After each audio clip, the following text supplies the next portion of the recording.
Et pour ce nouveau Facebook Live.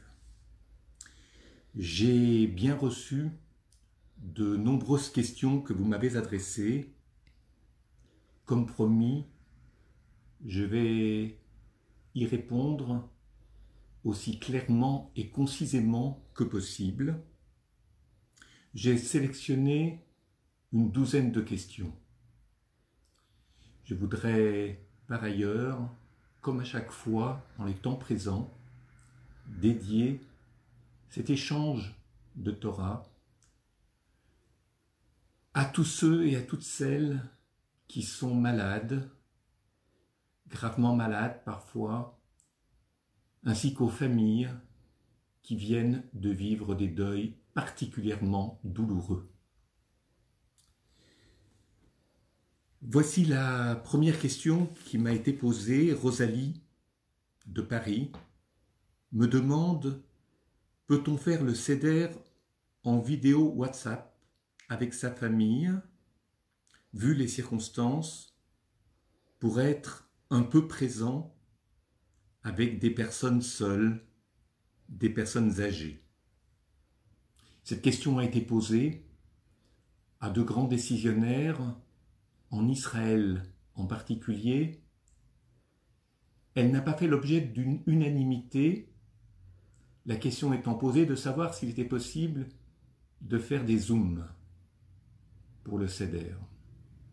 De fait, une minorité de rabbins l'ont autorisé, une grande majorité, et les plus illustres de nos décisionnaires l'ont interdit. Par contre, ce qui est recommandé, c'est de faire une simulation avant Yom Tov, avant l'entrée de Pessah, pour filmer un peu d'un seder simulé, de manière à ce que les personnes seules retrouvent un peu d'ambiance, un peu de l'esprit, un peu des chants, un peu de commentaires, pour l'avoir présent à l'esprit le soir du seder, et ceci est fortement recommandé par nos sages. Question de Paulette de Créteil. Le coronavirus est-il une punition divine? Je dirais tout d'abord que je ne connais pas les pensées d'Akadosh Baruch Hu, du Saint béni soit-il, et personne ne les connaît. Faut-il rappeler une fois ici, mais pour d'autres questions également, que les pensées d'Hachem ne sont pas nos pensées. Ki marchevotai lo marchevotechem, car mes pensées ne sont pas vos pensées, comme le dit le prophète Isaïe Yeshayahu. Maintenant, que le coronavirus soit le signe de quelque chose d'important, je m'en doute. Je ne sais pas l'interpréter, mais par contre, me revient un enseignement du troisième rabbi de Lubavitch, Rabbi Menachem Mendel de Lubavitch, pas le dernier, le septième, mais le troisième, l'un de ses ancêtres, qui disait ceci: les signes très visibles, les signes qui impressionnent, notamment les épidémies, comme celles que nous voyons, que nous vivons, nous enseignent qu'il faut prêter attention aux petits signes, ceux auxquels nous ne prêtons guère attention, parce que nous n'avons pas le temps d'y penser, parce que parfois ils nous échappent. Autrement dit, ils sont laissés dans l'ignorance de notre part, dans l'inattention, disais-je. Alors plutôt que de me casser la tête pour dire des enseignements que nombre de mes collègues, amis, rabbins, sages, décisionnaires disent, à savoir il faut profiter de... Mais nous répondrons à cet aspect de la question un petit peu plus tard. Je m'appuierai sur cet enseignement du troisième rabbi de Lubavitch.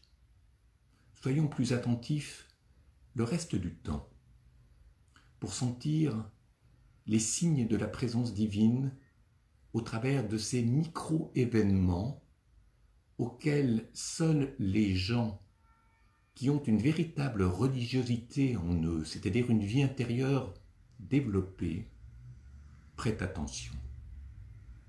Ensuite, la signification dépend de chacun de nous. Question qui m'est posée par Ephraïm d'Ashdod. Certains rabbins disent que cela annonce le Messie. Qu'en pensez-vous? Qu'est-ce que j'en pense? D'abord, je suis nourri de littérature rabbinique et je dirais d'une histoire de la littérature rabbinique. Il y a eu la peste noire, il y a eu la grippe espagnole, pour ne parler que de deux très grandes épidémies qui ont fait des millions de morts. Alors, dire que cela annonce la venue du Messie, c'est aussi s'obliger à regarder dans la littérature rabbinique ce que disaient les maîtres de Torah à l'époque de la peste noire ou de la grippe espagnole.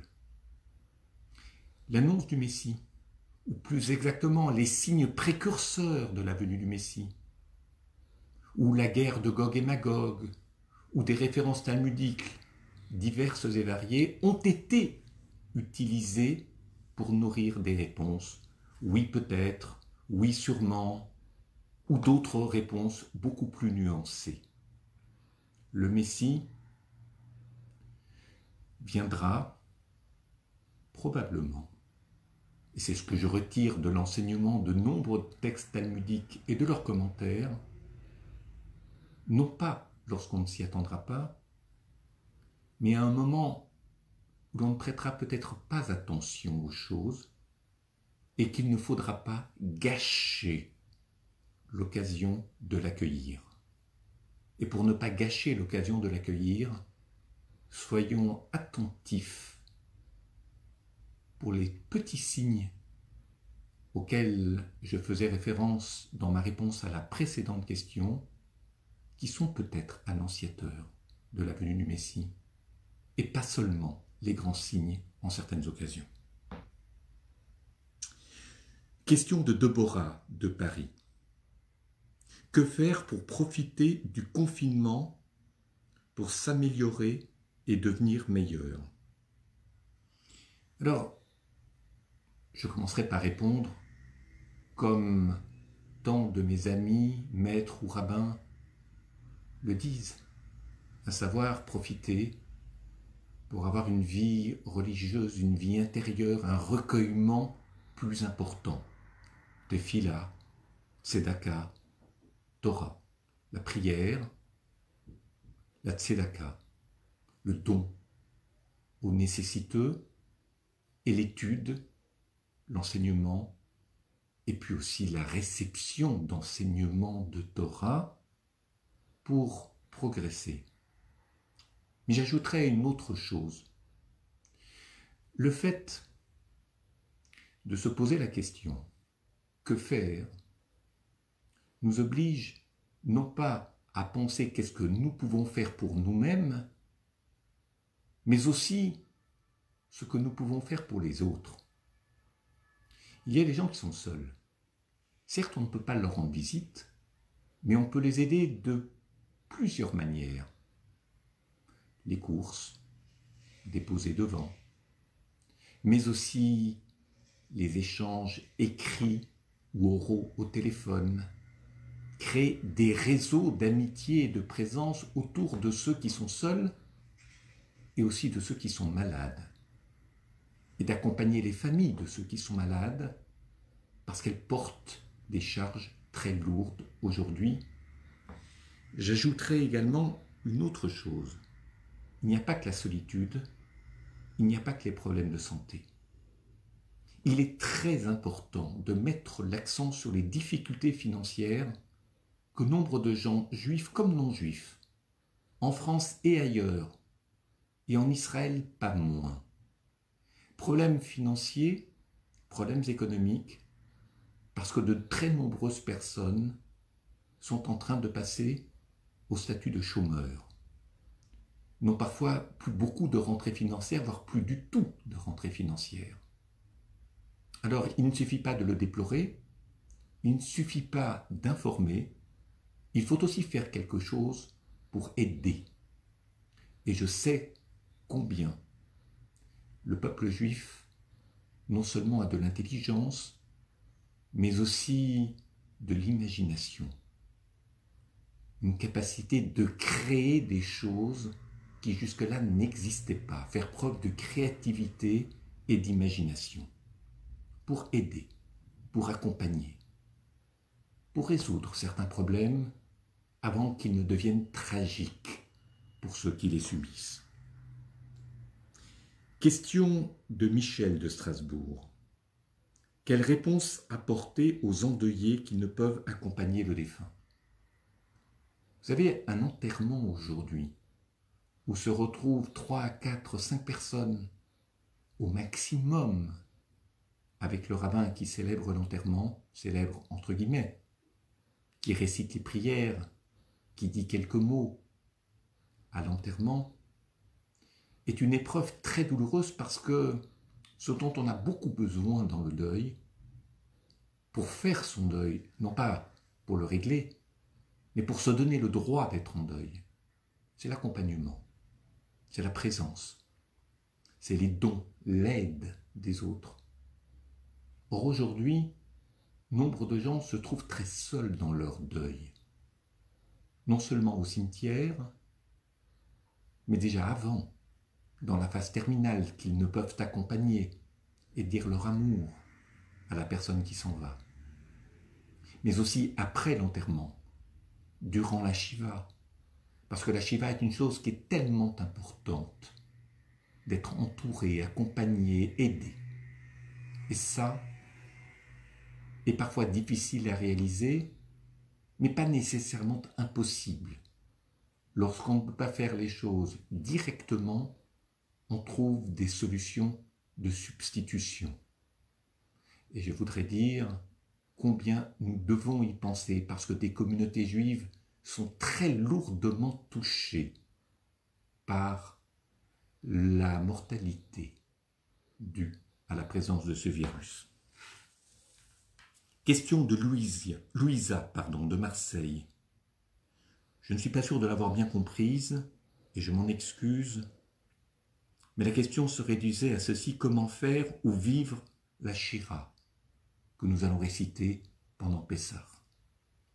La Shira, c'est l'hymne, le chant que Moshe Rabbeinu et les hommes, Myriam et les femmes, ont prononcé pour remercier Kadosh Baruch Hu du miracle qui venait de se passer avec l'ouverture de la mer et l'engloutissement des Égyptiens.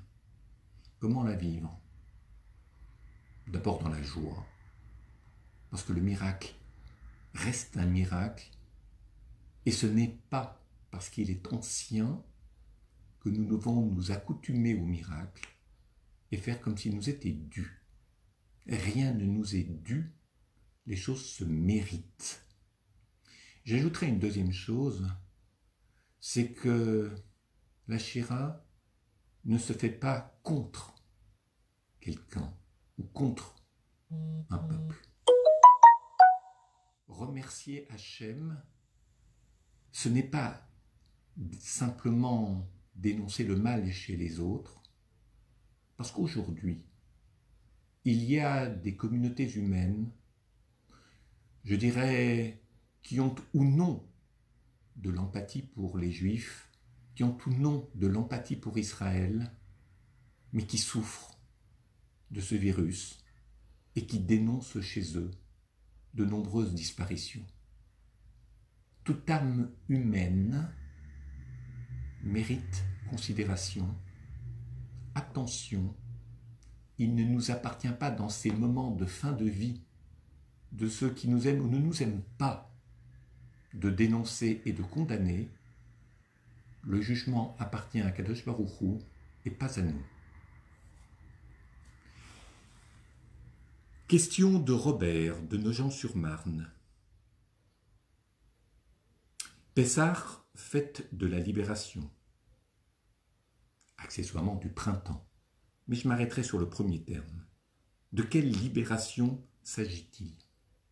Bonne question, parce que dans les Aseret Adibrot, les 10 commandements, le premier commandement au 2e verset de ce chapitre 20 parashat Yitro nous dit « C'est moi l'Éternel ton Dieu, Anochi Hashem Elokecha, Asher hotzeticha meret Mitzrayim mibet avadim, qui t'ai fait sortir d'Égypte, de la maison de servitude. » Pourquoi ajouter de la maison de servitude à l'expression de la sortie d'Égypte? Nous savions que l'Égypte était une terre de servitude. Mais certains commentateurs nous enseignent que l'on peut sortir d'Égypte, c'est-à-dire être libéré de l'esclavage, mais pour autant, on n'est pas vraiment libre. Être libéré et être libre sont deux choses différentes. Être libéré nous offre la possibilité de faire des choses qu'on ne pouvait pas faire. Et lorsque les gens ont tout à coup cette possibilité de faire des choses qu'ils ne pouvaient pas faire, ils compensent. Ils font tout ce qui est possible pour compenser, mais parfois aussi n'importe quoi. Être libre, c'est savoir faire un bon usage de ses libertés. C'est non seulement avoir des droits, mais aussi des obligations. Connaître les limites de nos droits pour ne pas empiéter sur la liberté d'autrui et leur possibilité à eux d'assumer leurs droits. Je ne vais pas disserter sur le thème des droits et des devoirs, de la liberté et de la responsabilité, mais autant le miracle d'Akadosh Baruch Hu a libéré les enfants d'Égypte et de l'esclavage, autant il leur faudra très longtemps, notamment 40 ans, mais pas seulement, pour apprendre le sens de la responsabilité et faire ensemble ce que j'appellerais, dans termes modernes, une nation, Am Israël, une nation composée, non pas simplement de gens qui demandent des réponses à leurs besoins, ce qui n'est pas rien, mais qui ont le sens de la responsabilité. Et dans la terminologie moderne, on dira de véritables citoyens, des sujets de droit, des gens présents et hautement responsables devant autrui. Question de Raphaël de Jérusalem sur la fin de l'épidémie. Nombre d'entre nous aimerions savoir quand cette épidémie se terminera. Nous n'en savons rien. Alors évidemment, nous pensons aux élèves de Rabbi Akiba qui médisaient, qui étaient très instruits, qui avaient non seulement bien reçu les paroles de leur maître, mais qui les transmettaient. Il y avait beaucoup de conflits dans leur communauté, donc beaucoup de médisance. Cette médisance s'est arrêtée à l'Akba Omer. Je me suis autorisé, par simple curiosité, mais pas plus, de regarder dans le calendrier quand était l'Akba Omer. Le 12 mai. C'est très loin, c'est très proche. Peut-on espérer que cette épidémie s'achèvera, l'épidémie du Covid-19, avec l'Akba Omer? On pourra dire que ce serait un très beau signe. Question de Tzipora, Tel Aviv. Redonnez-nous la définition des 4 fils de la Haggadah. Alors il y a d'abord le rachat. Le rachat, Akelo et Chinav, dit la Haggadah, aiguise lui les dents. Et certains commentaires enseignent, ces dents sont trop rondes, donc ils n'arrivent pas à couper. Je me suis longuement penché sur ces commentaires pour comprendre l'intérêt de connaître la forme des dents des méchants. Avoir des dents très aiguisées, c'est avoir aussi la possibilité de diviser de gros morceaux en petits morceaux. Et l'un des enseignements que j'ai lu dans un commentaire de la Haggadah, c'est qu'il y a des gens qui ont ce que l'on appellerait une vision globale des choses. Ils ne font pas dans la nuance, ils ne font pas dans le discernement, ils ne font pas dans la précision. Ils font dans le global. C'est-à-dire qu'ils ont un jugement global, ce que l'on appelle parfois une vision manichéenne du monde. C'est tout ou rien. Ceux-là sont très peu attentifs à la réalité de leur prochain. Ils prêtent ou ils portent des jugements non seulement approximatifs, mais très globaux. Et à force de dénoncer, ils deviennent des idéologues et non pas des compagnons de vie. Le rachat, c'est quelqu'un qui a une pensée globale, qui pense beaucoup plus à la satisfaction qui est la sienne d'avoir réponse à tout, que d'apporter des réponses justes et nuancées à chacun de ses prochains. Le Talmid Chacham, à l'autre extrémité, lui, il a des dents très aiguisées, esprit d'un discernement, de bina, de différenciation. Il fait très attention à ne pas apporter des réponses générales qui pourraient être applicables en tout temps et sur toutes sortes de situations et de personnes, mais chaque cas est un cas, comme disent les juristes. Et pour cela, il est appelé élève des sages. Il y a le Tam et le She'eno Yodea Lishol. Le Tam, c'est pas celui qui est simpliste. Il a une qualité et un défaut. Tam, c'est être droit, c'est intègre, mais simple. C'est-à-dire quelqu'un qui a une bonne âme, mais ne lui demandez pas de réfléchir sur des choses très difficiles, de poursuivre des raisonnements longs, parfois difficiles à suivre, mais indispensables pour approcher la vérité. Le She'eno Yodea Lishol, c'est celui qui ne sait pas poser de questions. Autrement dit, il sait écouter, il peut même savoir accomplir, ou du moins il fait tout pour accomplir, mais ne posant pas de questions, il passe parfois à côté de l'essentiel. Parce que c'est souvent en interrogeant son maître que l'on s'assure que ce que ce dernier vient de nous transmettre fait sens pour nous, pour chacun d'entre nous. Parce que le maître ne parle pas à une totalité, à une foule unanime, il parle à toutes sortes de gens qui entendent chacun ce qu'ils ont d'abord besoin d'entendre, ou ce qu'ils croient comprendre, ou ce qu'ils pensent avoir entendu. Et si on ne pose pas de questions, on peut passer à côté de l'essentiel. Question de Franck,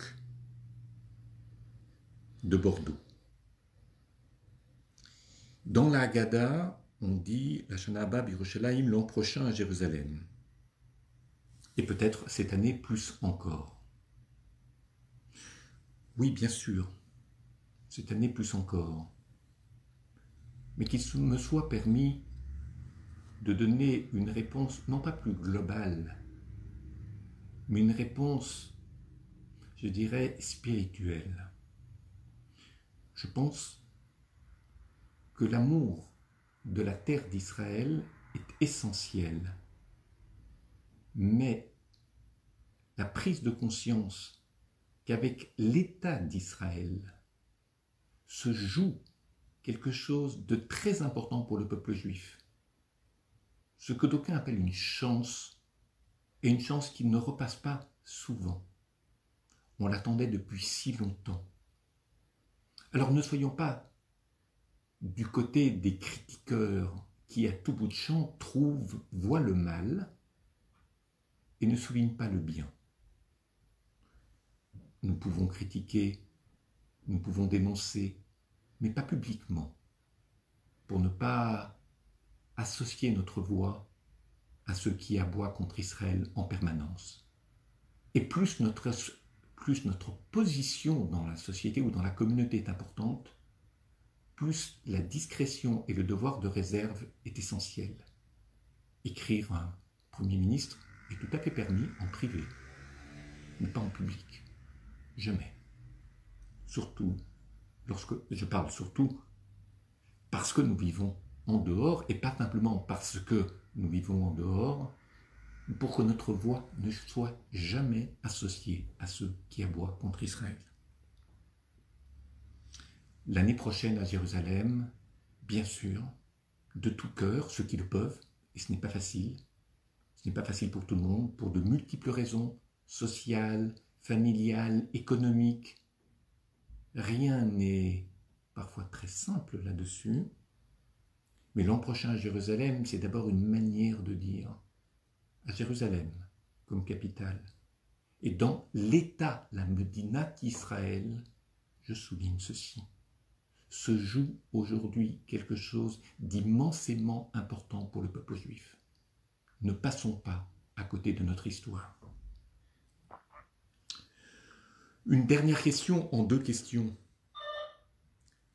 La première, je dirais, c'est une question qui s'est beaucoup posée.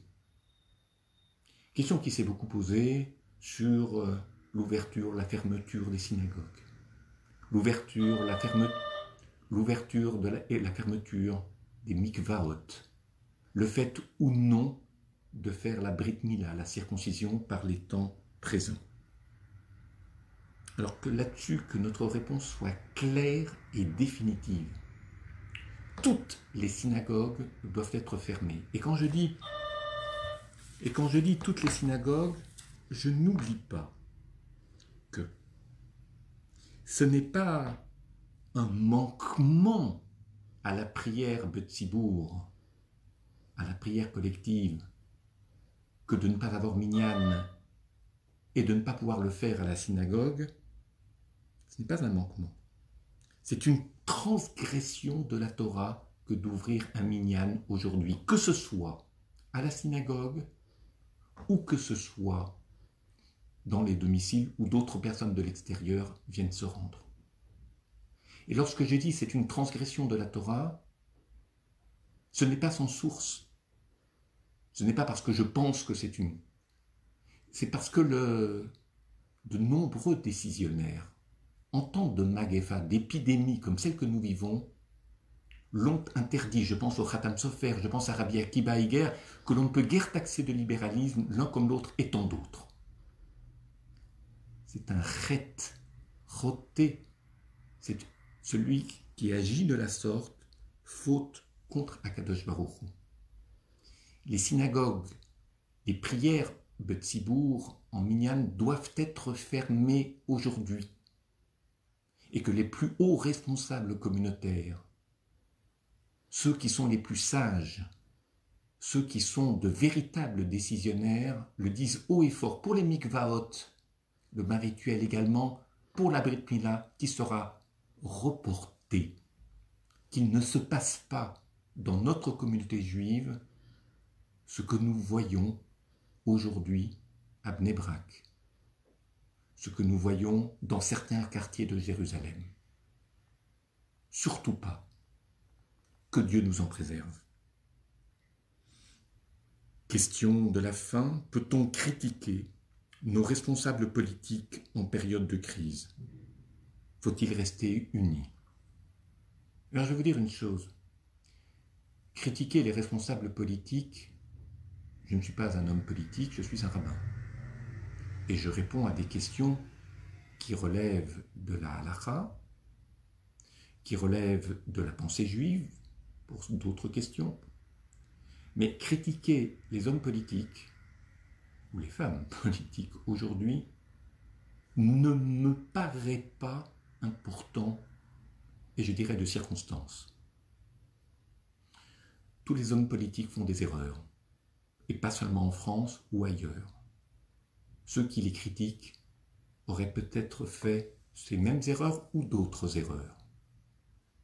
Par contre, ce qui est important, c'est d'inviter à trouver des solutions et dans l'urgence, et de les rendre publiques, ces solutions possibles, plutôt que de dénoncer comme si l'on se satisfaisait de la dénonciation pour exister noblement.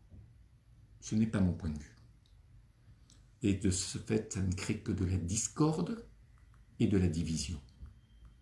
Maintenant, et j'insiste là-dessus, lorsque des rabbins, voire de hautes autorités rabbiniques représentatives de la communauté, voire des décisionnaires, montrent le mauvais exemple et de fait laissent faire des choses au nom de la Torah qui en réalité s'avèrent être des transgressions contre la Torah, cela m'émeut beaucoup. Et nous devons, avec respect et humilité, tout faire pour que cela s'arrête. Voilà ce que je voulais rappeler. Nous allons vivre Shabbat Hagadol ce soir. Pourquoi Shabbat Hagadol? Pourquoi cela s'appelle ainsi? Les raisons ne sont pas toujours claires. C'est le jour d'Is Nissan, comme par rapport à Pessah, où il a été demandé à Israël de choisir l'agneau pascal. C'est l'amorce de la délivrance. Que cette délivrance nous accompagne, que nous puissions la vivre intensément et que ce Shabbat soit le prémisse de nombreuses guérisons pour ceux qui aujourd'hui souffrent dans la communauté. Shabbat Shalom Mevorach, un Shabbat de paix et de bénédiction.